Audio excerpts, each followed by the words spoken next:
I guess I should make sure that that one ought to be backwards. My name is Darwin Brock, and I work as a cave and karst specialist. You weren't actually afraid somebody was going to steal that helmet, were you? Everybody knows Darwin.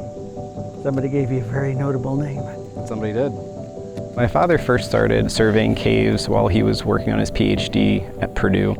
We have the longest running longitudinal data set for any species anywhere in the world.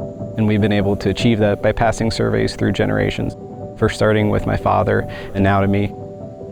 We have been surveying caves every 2 years to census the Indiana bat population.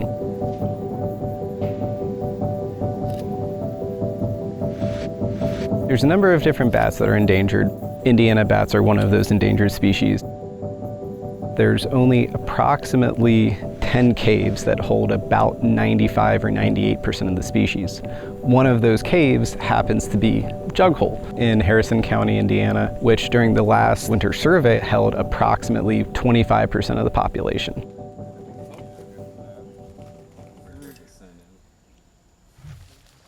We are doing something called harp trapping.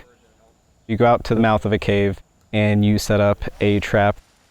All along it, you have fishing line that is pulled tight enough that when the bats fly into it, they will not be harmed, but it will cause them to fall into a bag. We check their species, we age them, we sex them, we check their reproductive status. We check for white nose scoring to see if they have any marks from white nose infection. The primary reason why the Indiana bat is endangered is due to a lack of habitat. So once you start conserving and protecting that habitat, you start allowing the species to be able to flourish. And so the work that we focus on really goes to figure out exactly what those caves are. What is the habitat that they need? You know, how can we work to conserve and protect that habitat for them?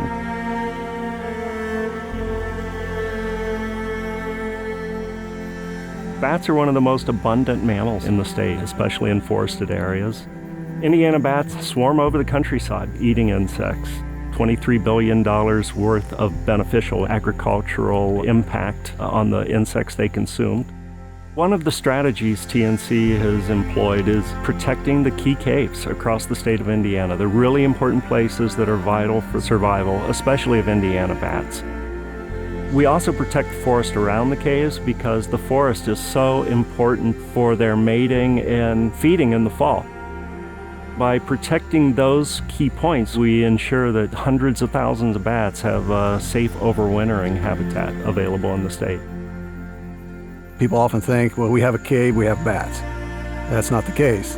Out of the, say, 4,000 plus caves that exist in Indiana, perhaps 10 of those are very significant in the entire state. So those few 10 are really critical to bat conservation. These sites are irreplaceable. These only exist in a handful of places. And so to protect an endangered species like this, we have to focus on these particular sites.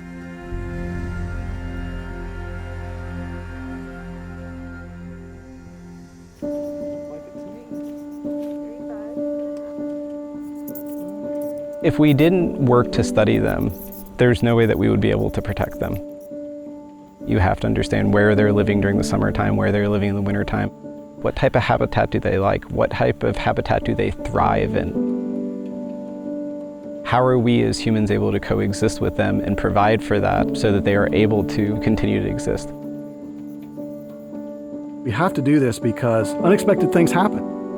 Everyone knows about white nose syndrome coming in and affecting bat populations. We didn't see that coming, but it's here. If we can protect the sites that they use now, we build up a population that's more resilient to those kinds of unexpected catastrophic events. So our work is building resilience into the future for these animals. To think of the loss of these species that lived in this forest for millennia is a tragedy. They're struggling, and therefore we need to step up and do what we can to protect them.